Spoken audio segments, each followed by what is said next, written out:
Rasqveba მსახიობ გიორგი ფოჩხუას მკვლელობაში ერთ-ერთი ეჭვმიტანელი ზუგდიდში ფოჩხუას მკვლელობის საქმეზე სასამართლო პროცესი გაიმართა.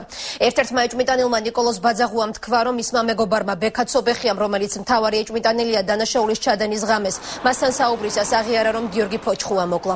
ამის შემდეგ ბაძაღუა ცობეხიას მიმალვასა და ოკუპირებული აფხაზეთის ტერიტორიაზე გადასვლაში დაეხმარა. დღესვე ცნობილი გახდა ექსპერტიზის დასკვნაც. გარდაცვალების მიზეზად დახრჩობა სახელდება ექსპერტიზა იქვე მიუთითებს, რომ გიორგი ფოჩხუა დახრჩობამდე უგონო მდგომარეობაში იმყოფებოდა.